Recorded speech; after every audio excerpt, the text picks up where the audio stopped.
Masechet Sotah Daf Dalit. We have some fantastic agadot today, but first we return to a halacha about how many witnesses we need for the Sotah process. We saw in the Mishnah the opinion of Rabbi Yoshua. We'll focus on that one today, who said that you need 2 witnesses for the warning and also 2 witnesses for the seclusion. Okay, that's 2 witnesses. We also saw that if the husband already warned his wife, let's assume with 2 witnesses, and then even 1 witness saw an actual act of bi'ah, saw them sinning, then that 1 witness is sufficient to give the husband the right to divorce that wife without a ketubah. Even though in general we would not believe just 1 witness, but since there was already a warning, so that gives credibility to the presumption that then 1 witness saw it, so most likely she is guilty. She doesn't get the death penalty or anything in that case, but does lose her ketuvah. Okay, with that in mind, we know the answer. We're going to quote a Mishnah that's going to come up later in the Masechet that tries to bring a Kal Vachomer, comparing that 1 witness who sees them actual sin versus 2 witnesses that see them secluded. Tenan hatam. Shehaya bedin. Why do I need a verse to teach me how many witnesses? Because I would have, without the verse, applied the following Kal Vachomer. Uma edut harishona shen osarta isur olam ena mitkayemet bepachot mishenayim. העדות האחרונה שאוסרתה איסור עולם אינו דין שלא תתקיים בפחות משניים. So if I have the first testimony, Gemara second is going to define it, but we have to know now what it means. First testimony means testimony regarding seclusion. Adut acharona, second testimony means testimony of her actual sin, right? Because presumably they're going to be secluded first, and then there would be an actual sin. So, regarding seclusion, there's no prohibition. The prohibition is not forever. If witnesses come, all of this is after he warned her. The husband warned his wife in front of witnesses, and then there are 2 witnesses for seclusion. That is not a permanent prohibition, and that prompts the Sotah process, and she will go, and should she drink and nothing happens, that will show that she is innocent. So if in that case where it's not a permanent prohibition, and yet it only works if there's 2 witnesses that they were secluded, then the edut achrona, meaning testimony of seeing actual sin, that where it is a permanent prohibition, right? If there's 1 witness to sees her actually sin, the husband and wife are prohibited from being together forever. Sotah, the water, is only when there's safek, when no one actually saw what happened, they only saw she was secluded.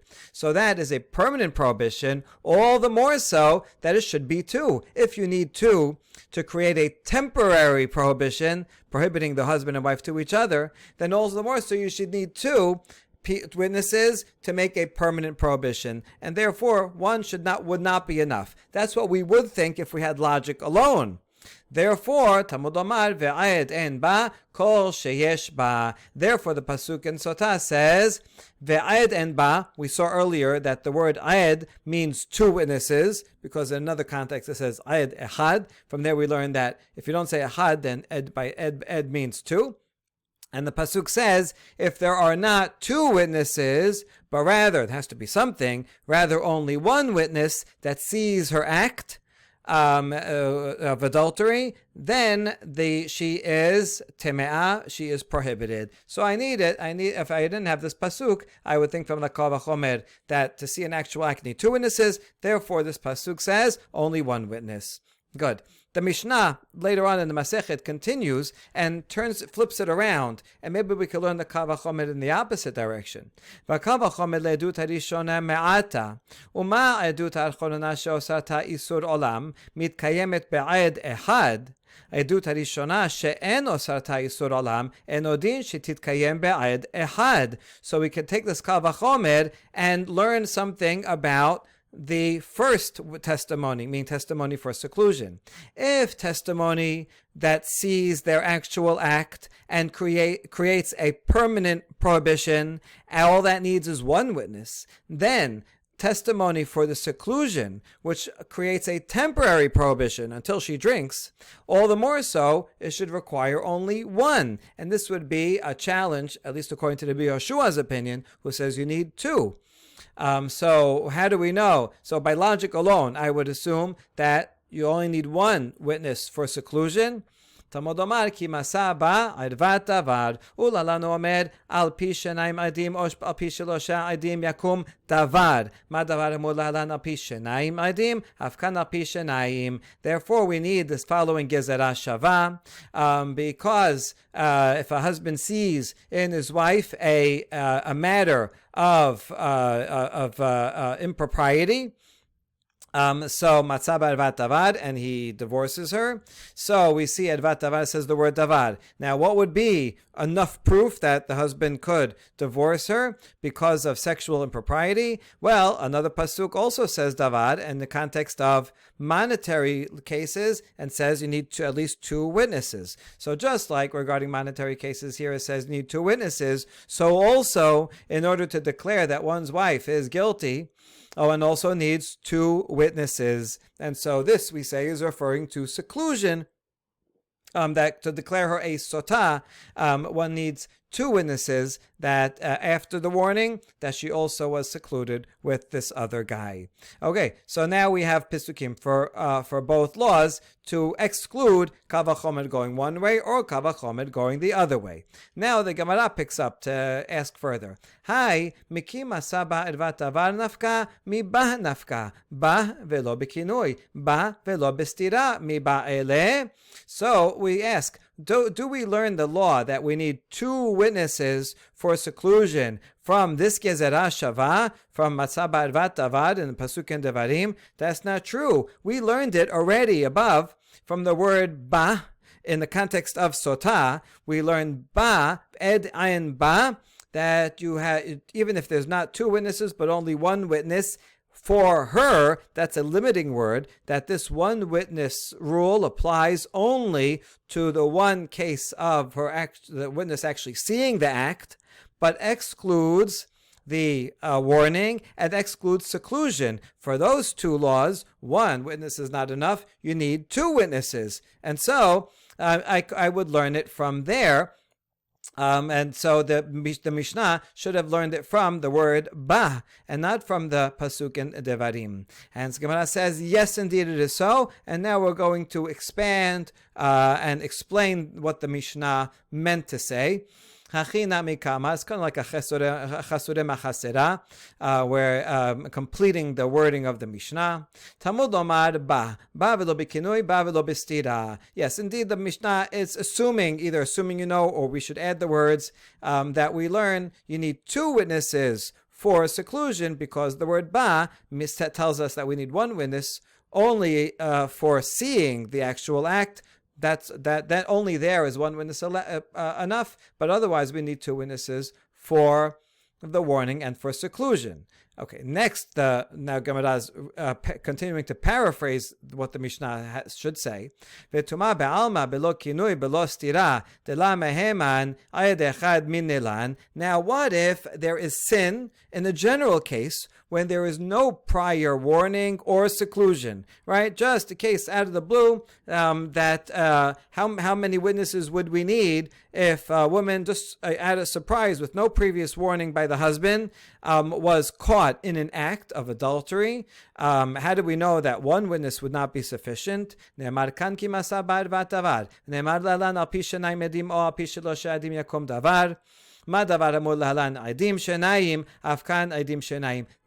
where we need the Gezerah Shava, that it says in Devarim that the husband found a sexual impropriety and a matter of, so the word davar, and it says regarding general civil cases, you need two or three witnesses. Then that, based upon that, we establish the matter. Davar here, davar there, teaches us that you need two witnesses. So in order to, without prior warning, in order to accuse someone of adultery, or prove the guilt of adultery, you would need 2 witnesses. That's how we know that that's in general. And how do we know? But it would be different if there was previous warning. Then you need only 1 witness. Good. Teno Rabbanan. Ezohi edut harishona, zo edut setira, ez edut acharona, zo edut tum'ah. Now we're going to go back and just define those terms that we saw in the Mishnah. What does that mean? Edut rishona, that's seclusion. And what does the Mishnah mean when it says edut acharona, the secondary witness testimony? That's testimony regarding the actual defilement. All right, good. So now that we know that, we completely understand the explanation of the Mishnah. And so now we understand the derivations for each of the laws of how many witnesses we need. All right, good. Now back to seclusion question. Kama shi'ur setira. How long is the amount of time needed in order to declare that something is seclusion? In other words, if the husband warned his wife, I don't want you to be together with Mr. A, and then she goes into a room together, secluded with Mr. A for a certain amount of time, and there are 2 witnesses that see her go into the room and stay in that room for X time. How long is X, right? If they're in there for half a second and come out, is that sufficient? If they're in an elevator together and they go up 1 floor all together, 10 seconds, is that enough? Does it have to be an hour, 2 hours? Well, how much time is it? Okay, the answer is kedeh tum'ah, kedeh bi'ah, kedeh ha'ara, kedeh hakafat dekel, dibrei Rabbi Ishmael. Rabbi Ishmael gives 4 answers. Gemara is going to ask in a second, why does he give 4 answers? So he says, kedeh tum'ah, and tum'ah throughout this discussion always means not ritual impurity, that he can't eat terumah. It means sinning, an act of bi'ah. And then it says, an act of bi'ah. Okay, well, what does that mean? The same thing? We'll explain it. Kedeh ha'ara'ah. Hara'ah means the initial act of bi'ah. You don't have to complete the act, but even just the beginning of the insertion of the corona, that's called ha'ara'ah. That's sufficient. That's the amount of time we're looking for. And how much time is all that? The time to walk around a palm tree. I guess a palm tree is especially a thin tree, so this wouldn't be very long. The point is, it's only a few seconds, right? We're not talking about an entire act, even just the beginning of a sexual act. That's sufficient. Not that we don't know what happened, and it's behind closed doors. But if they are in seclusion for a few seconds, the amount of time that one could walk around a tree, then we consider that would be sufficient time for them to have sinned, and then she becomes a safek sotah. That's the opinion of Rabbi Ishmael. We're going to see a whole bunch of more opinions, about 9 of them. And then we're going to discuss, are they all exactly the same amount? Are they saying different things? Okay, just using different analogies. Rabbi Eliezer omer kedem mizigat hakos. Rabbi Eliezer says the amount of time it takes to mix a drink. When their wine was too strong, they would have to mix it with water. Okay, so kind of mix a drink. How long does it take a bartender, right, to mix a drink? Rabbi Yoshua omer kedeh lishtoto. Not the amount of time to mix it, but rather to drink it. How long does it take to drink a cup of wine? Ben Azai omer kedeh listot besa. He says the amount of time to roast an egg. Okay, it doesn't take that long, but it's more than a few seconds. This sounds like it might be even a couple of minutes. Rabbi Akiva says the amount of time to swallow an egg. Rabbi Yehuda ben Betera omer kedei ligmoa shalosh betzim zo achar zo. Rabbi ben Betera says the amount of time to swallow 3 eggs, one after the other.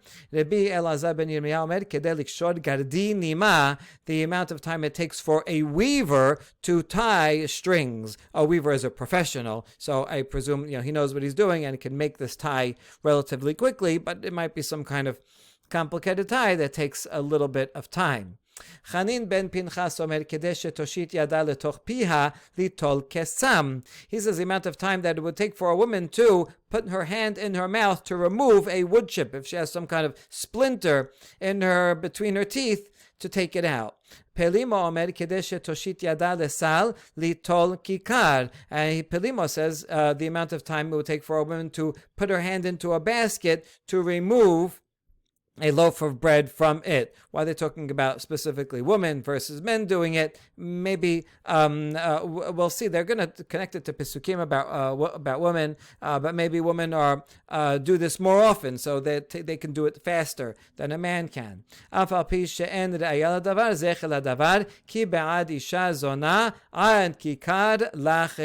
Although there is no proof for the matter, there is a zecher. When we say that, we say zecher, first of all, when it's not a pasuk from the Torah or from the Nevim Ketuvim, also when the pasuk is not actually talking about this subject, but just by analogy.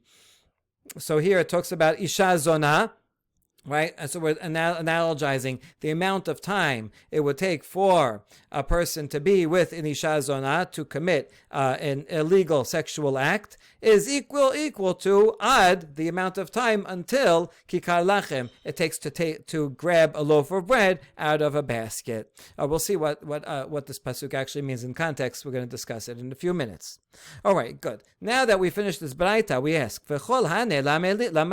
why do I need all of these definitions? We're not actually asking about all of the definitions. We're actually only asking about the 4 that Rabbi Ishmael says. He said tum'ah, bi'ah, ha'ara'ah, and hakafat dekel. Why is he saying 4 things? If you want to tell me the amount of time, I guess the clearest is the amount of time to take a walk around a tree. So why do we need all of them? Serichi ditana kede tum'ah, hava mina kede tum'ata ve'arsuta, kamashma lan kede biyah. If you only had said the word tum'ah just means the illicit act, but it's not so. It doesn't define. I might think the illicit act is the entirety, starting from the talk that usually pillow talk, foreplay that comes before the actual act. Maybe that's part of it. Does that if this man and woman were in seclusion, do we have to take into account? Well, maybe they had to talk for a few minutes in order to be in the mode. No, we don't count that, right? Usually, if someone's committing adultery, they don't need all the talk. We just want to know the amount of time for the actual sin. So that's why it says bi'ah. Vitana keded bi'ah, hava mina keded gemar bi'ah, kamashmalan kedeh ha'ara'ah. And if Rabbi Ishmael said only bi'ah, I would have thought it means the entire physical act from beginning to end, but therefore it says hara'ah, only the beginning of the physical act, only the beginning of the insertion. Now, if you only said hara'ah, then I would say maybe it means the talking beforehand, the discussion and the intimate talk, plus also the beginning of intercourse. And maybe those 2. So that's why I can't just say hara'ah. That's why kamash malan kedeh tum'ah. That's why I have to say tum'ah. So I need all those 3 phrases to tell me that it's only the insertion part, not the whole bi'ah after, and not the whole talking part before. So those all 3. V'kama kedeh hara'ah, kedeh hakafat dekel. And how long does it take for that initial, for the initial act? The amount of time it takes to walk around a palm tree. Good. Now we understand why Rabbi Ishmael said 4 terms. All right, now all that was one braita. Now we're going to quote a whole new second version of this braita. It's also found in the Tosefta. Urminhi, and we're going to see it doesn't quote 9, it only quotes 5 of the opinions, and the opinions are shifted down 1. Right, the names are all just off by 1. Urmini v'nistera v'kama shiur sitira lo shamanu. I know the pasuk says that if the woman is secluded with the man, but how long does that take? כשהוא אומר והיא נטמעה, ואומר כדי טומאה, כדי ביאה, כדי הערעה, כדי חזרת דקל, דברי רבי אליעזר. So therefore, when the pasuk says, and she is tameh, she sinned. Oh, so I know now that it means the amount of time it takes for tum'ah, for bi'ah, for initial insertion, for the returning of a palm tree. We'll see what that means, returning of a palm tree, but something to do with a palm tree. the opinion of Rabbi Eliezer. See, before, this was the opinion of Rabbi Ishmael. I'm going to show you a little chart, thanks to Art Scroll, that makes this very clear. Beforehand, Rabbi Ishmael said the 4 items, including something with the palm tree, and the first Baraita. The second Baraita doesn't have Rabbi Ishmael at all, instead quotes that in the name of Rabbi Eliezer. And now we're going to see Rabbi Eliezer in the first Baraita said mixing a cup. The second Baraita is going to have it in the name of Rabbi Yoshua. The first Baraita said in the name of Yoshua, drink a cup. The second Baraita is going to move that down to Ben Azai, and so on. Okay, Rabbi Yoshua Omer, Kedem Mezigat HaKos. Rabbi Yoshua says, for mixing a cup. Ben Azai says, the amount of time of drinking a cup. Rabbi Akiva Omer, Kedem Lislot Pesa. Rabbi Yoda ben Betera Omer, Kedem Legom'a. Rabbi Akiva says, to roast an egg. Rabbi Yoda ben Betera says, the amount of time to swallow an egg. Okay, now, so that's the end of the Braita, right? You can see the last ones also. Rabbi Yoda ben Betera, and the second one is to swallow an egg. That was the opinion of Rabbi Akiva beforehand, right? And Rabbi Akiva, who said to roast an egg, that was the opinion of Rabbi Azai in the first Baraita.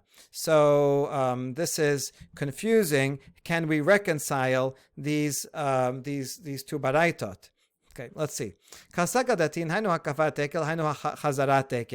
at first, we thought to say, maybe it's the same thing. Walking around a tree and a tree returning to its place, let's say if it was blown over to return back to where it was, are the same amount of time, and that's why they're interchangeable. But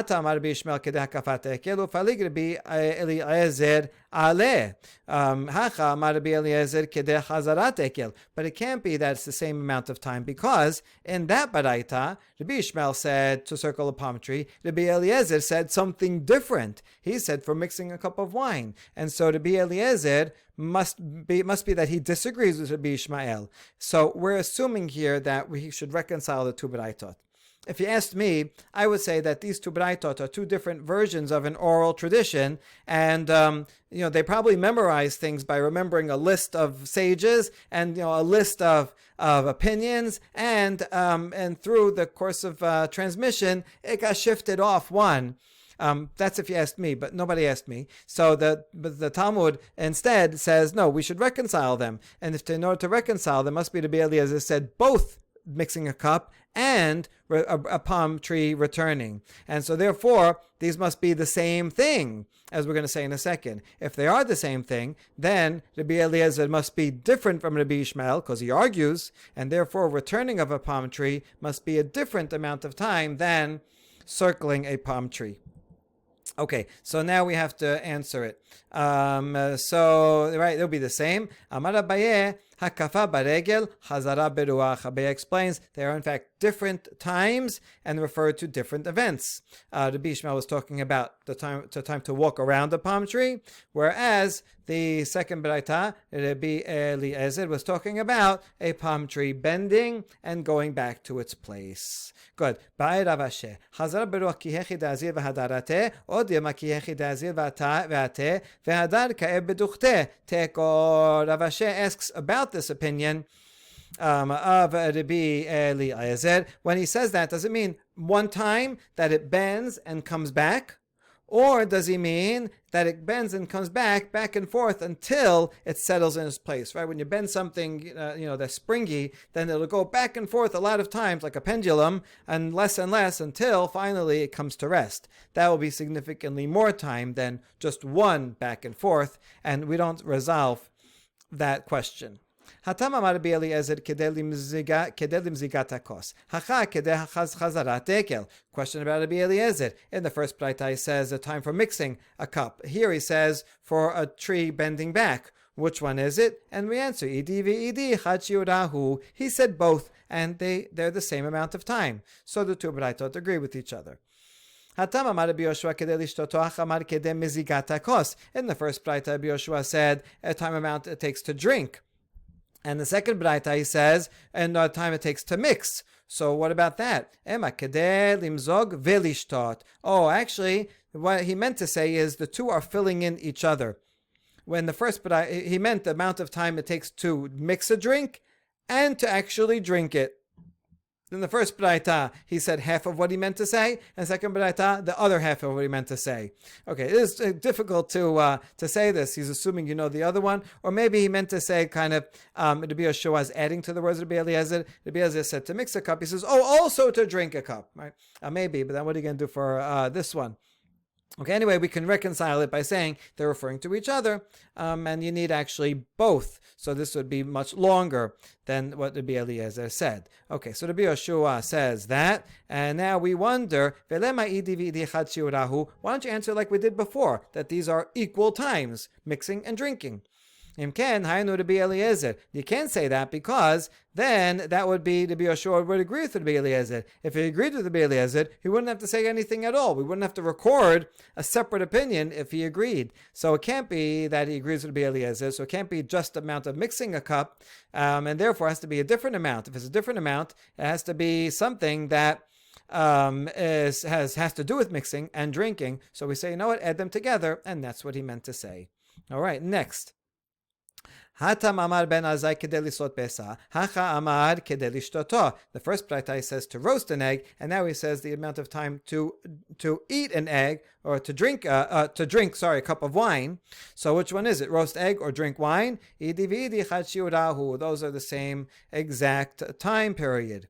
Okay, Hatam amar Rabbi Akiva kedei legomah, hacha kedei lislot besa. Rabbi Akiva, first he said the amount of time to swallow, and now he says to roast it.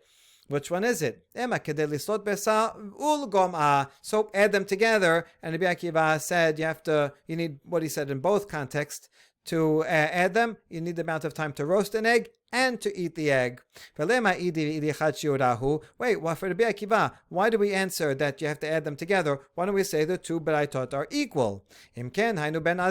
Just as before, then Rabbi Akiva has to disagree with Ben Azai. Otherwise, we wouldn't have to cite him separately. By the way, Ben Azai is a student of Rabbi Akiva, but it seems that we quote him first because chronologically, first you roast an egg, then you swallow it, usually. Okay, so we can't be the same because then he wouldn't say anything. So it has to be different from roasting an egg. But here he said roasting an egg, so therefore it must be that you have to add them together. So that's why it goes in like every other, right? This one is equal, this one, add them together. This one is equal, these two you add together. And that way we can reconcile all of them. And just one more that we need to reconcile. Hatam Ramar Rabbi Yehuda ben Betera kedei ligmoa shalosh pesim zo achar zo. Hacha amar kedei ligoma. In the first braita, Rabbi Yehuda ben Betera said the amount of time it takes to swallow 3 eggs, one after the other. And here he says just 1 egg. And the answer is lidvarav Rabbi Akiva kama dekama mesharim b'sili'ah b'gimi'ah ema shiur gimi'ah lechuda kedei ligmoa shalosh pesim zo achar zo. Tahainu sili'ah ugmi'ah. And so in the first braita, Rabbi Yehuda ben Betera was only giving an alternate formulation of Rabbi Akiva's opinion. And he's saying, for the opinion of Rabbi Akiva, who said that you add roasting plus swallowing together, I'll tell you the same amount of time in a simpler way by just talking about one act of swallowing, that it's equivalent to swallowing 3 eggs. Swallowing 3 eggs is the same amount of time as roasting and swallowing 1 egg, and therefore that's the opinion of Rabbi Akiva that I'm simplifying. But Rabbi Yehuda ben Betera himself did not agree, and he said swallowing 1 egg is sufficient. Okay, the second braita does not quote the other 3, so that's all. Now we've been able to reconcile both of these baraitot. Good. Rabbi Elazar ben Yirmiyah Omer, Kedeshi Ikshor Gardini Ma. Now back to the first braita, one of the last opinions was that the amount of time it takes to tie a weaver's string, a weaver to tie a string, and the question about that is, Ba'eravashe dimirchak or dimikarav teku. Are these far apart from each other or near each other? If they're far apart, it's going to take a little bit longer to tie them together, and the question stands.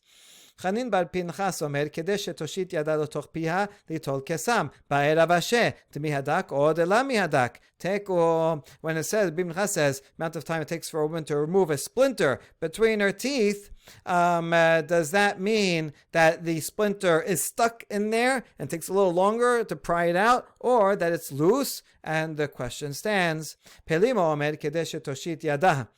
Lesali tol kikar by Rav Ashi. Rav Ashi, notice, is asking all of these questions. He must have given a series of shiurim on this subject. Amount of time for a woman to remove a loaf of bread. Dimihadak or de la mihadak? Is it stuck in the basket or not? Baskets in those days were, made out of reeds, and sometimes the edges of them would be sticking out, and the bread, which is soft, could get stuck on it. So you might have to take a little time to remove the bread carefully. So is it stuck or not stuck? Bechadetau beatika? Is the basket new or old? If it's new, it's going to have more things sticking out. When it's old, it's already smoothed out, so it'll take a little bit more time if it's new. Bachamima or bekerira? Is the bread hot or cold? If it's hot, it's softer and it's going to get stuck and take longer to take out. Bedechite or beteseare? Berakicha or beakusha teko? Is it made out of wheat, which is softer, or barley, which is harder? And the softer will get stuck more. Is it soft bread or is it hard bread? It will take a little bit longer or a little shorter. Take all these questions remain standing. Amar Rav Yitzchak Abar Yosef Amar Rabbi Yochanan Kol echad ve'echad be'atzmo shi'er v'ha'ika ben azai de la naseh. Rabbi Yochanan says regarding that baraita, each of these Tanaim they gave different amounts. What's their source to say it's this many seconds or that many compared to bread, compared to trees? So as each one estimated it based on his own personal experience when they were with their wives. How long did it take for them to initiate the act? And so they estimated on their own. Hold on, Ben Azai was never married. How did Ben Azai give an opinion about this if he didn't have any personal experience? Some say actually he was married, but then he divorced. Right? There is a story that just like Rabbi Akiva, his wife made a condition, Rabbi Akiva, go and study and I'll marry you. The end of that story says, also they had their daughter, Rabbi Akiva's daughter, did the same deal with Ben Azai, which suggests that Ben Azai did marry her. But apparently if they did get married, didn't work out. But he knew from that experience, so he did have some experience, even though later on he was not married. By the way, he was not married because he said, I'm married to Torah. He wanted to devote himself fully 100% of the time. We know there were a lot of the Dead Sea sectarians. They didn't want to get married, and early Christians, even until today, they don't want to get married. But generally, the rabbinic ideal is to be married, have family, right? You have to fulfill Peru Urvu and learn Torah also, right? Find a way to do both at the same time. Ben Azai, however, is the exception to this rule. He's the most monk-like of the Talmudic figures. Okay, and some say, even though he didn't have any experience himself, he was actually never married, but he learned it from his teachers, right? And his teacher told him this is the halacha, so he's repeating what he heard. Or others say the secret of Hashem is with those that fear him, and there's some kind of a divine inspiration that he received, that this is the amount of time. It's very rare that when their rabbis base a halacha on divine inspiration, we usually say lo b'shamayim, but there are a few exceptions here and there. This is one of them. It's curious that the one exception of this divine inspiration would be about this particular subject.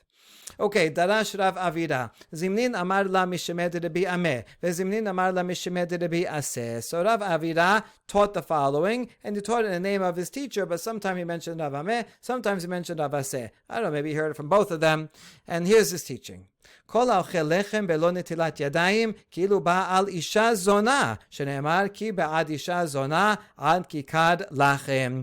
Okay, the reason this is relevant is because we just quoted this pasuk that in the context of equating the zinut, how long does it take time? How long is zinut? Does it take? How long is the time for an act of zinut? The same amount of time to take a piece of bread. Since we quoted that, and in general we're talking about illicit relations, so we quote the following statement that says, "Someone who eats bread without washing their hands first, it's like they were with a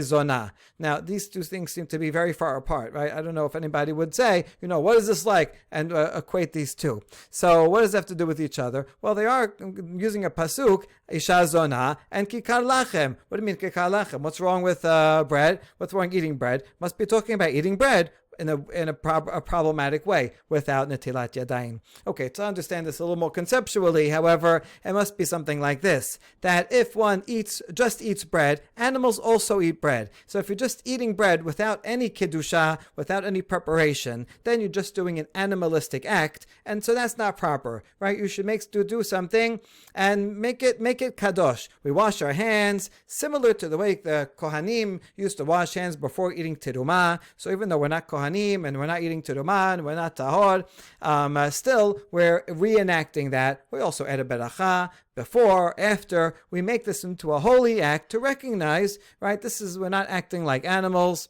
We're appreciating this. We're doing something in holiness. Same thing with bi'ah. If one has bi'ah in the proper context with his wife, after you do Kiddushin, right, with one's wife in the context of family and marriage, and this increases love, so then it's a beautiful, wonderful act. If not, if it's with an Isha Zonah, then it's an animalistic act and not appropriate. So that's the similarity. Both are physical acts of physical enjoyment that can be simply animalistic, or if done through either making the hands holy or Kiddushin, making the relationship holy, then it becomes a proper and holy act. Okay, beautiful teaching. Amar Rava, Hai be'ad isha zona ad kikar lachem, be'ad kikar lechem ad isha zona mi ba'ele. Rava challenges that opinion and says if the pasuk means to say that not washing hands is like being with a zonah, then it should have mentioned eating bread first without washing hands is like Isha Zonah. But the pasuk doesn't say that. It says it the other way around. It says Be'yad Isha Zonah. It says Isha Zonah first. And that somehow is like or leads to Kikar Lechem. Therefore, he offers an alternate interpretation. Ela Amar Rava, Kol haba al Isha Zonah lesof mebakesh Kikar Lechem. He explains anyone who is with an Isha Zonah, in the end he's going to become impoverished and is going to be searching just for a simple loaf of bread. He will be so poor because he's spending all of his earnings on this Isha Zonah. Amar Rabbi Zerika, Amar Rabbi El-Azar, Kol ha-mezazel ben-netilat yadayim ne'ekar min ha'olam. So further on Netilat Yadaim, anyone who makes light of the mitzvah of Netilat Yadayim will be removed from the world. I guess the idea again is that he's being materialistic, not appreciating anything, and removed from the spiritual world and appreciating gratitude that what he has comes from his creator. Amar Rav Chia bar Ashe Amar Rav, Mayim rishonim sarich sheyagbiya yadav lemala, Mayim acharonim sarich sheyashpil yadav lemata. Since we're on the subject of Netilat Yadayim, some of the details. Mayim rishonim, that's the Netilat Yadayim we do before eating bread.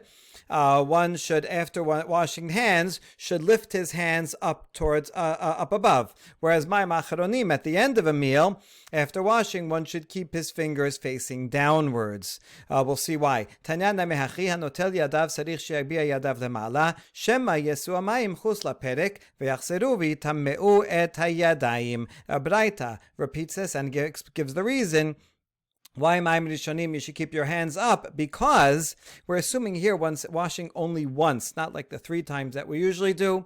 And if you're washing once, then there's a problem, because although that water is there to remove the tum'ah, all this is derabanan. There is in the oraita levels no such thing as tum'ah just of hands, your whole body or nothing.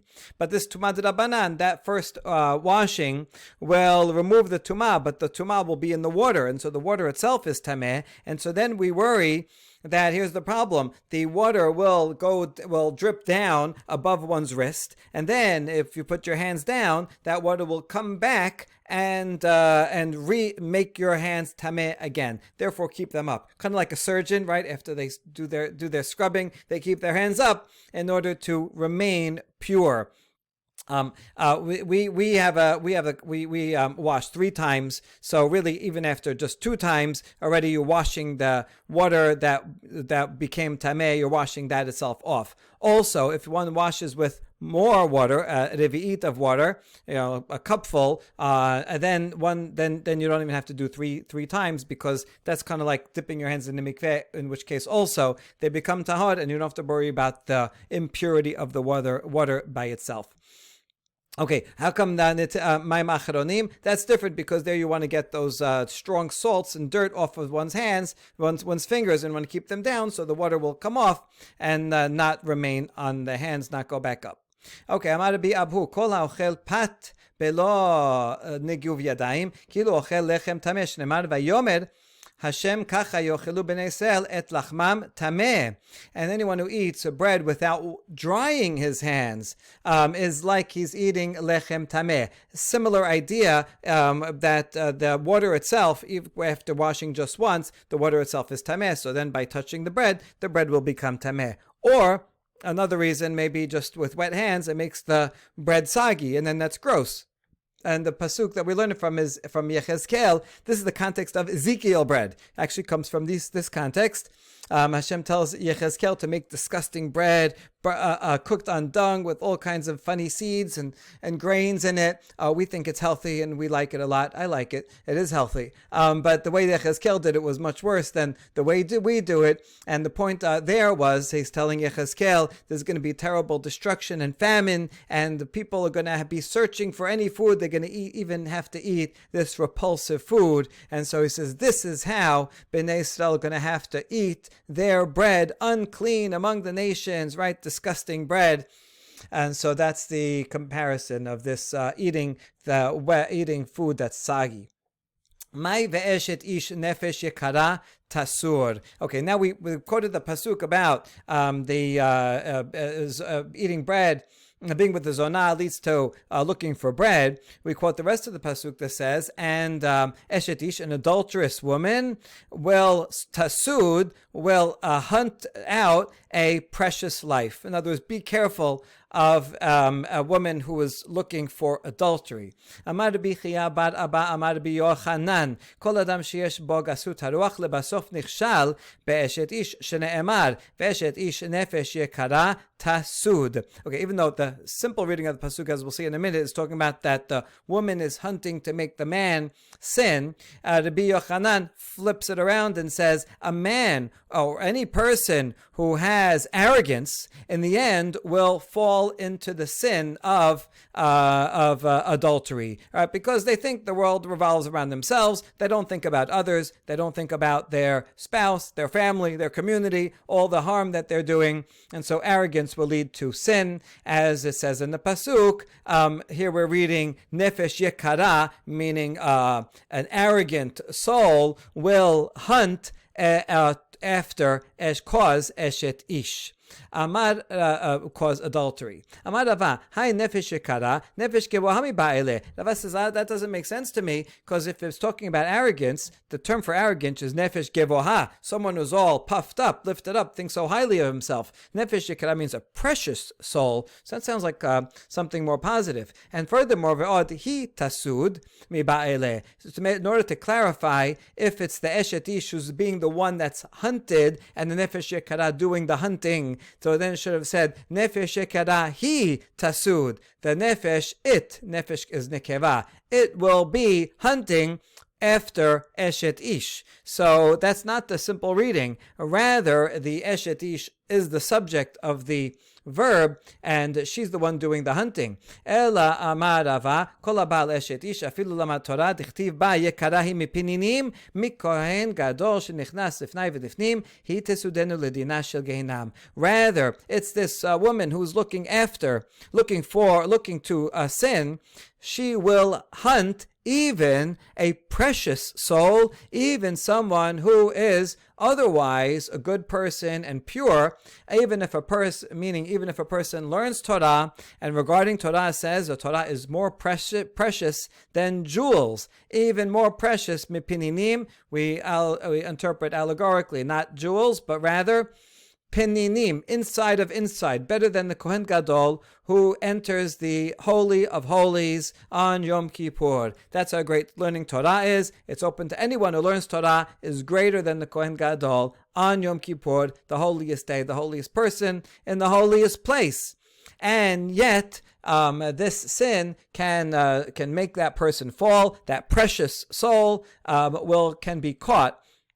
and go in this trap and be judged for Gehinam. Amar Rabbi Yochanan mishum Rabbi Shimon ben Yochai kol adam sheyesh bo gasut haro kilu obed avodah zara ketiv hacha toavat Hashem kol gevah lev uchtivatam lo tavi to'eba el betecha. Someone who is arrogant, it's like he worships idolatry, because it says the word to'eva regarding kol gevah lev, anyone who is haughty of heart.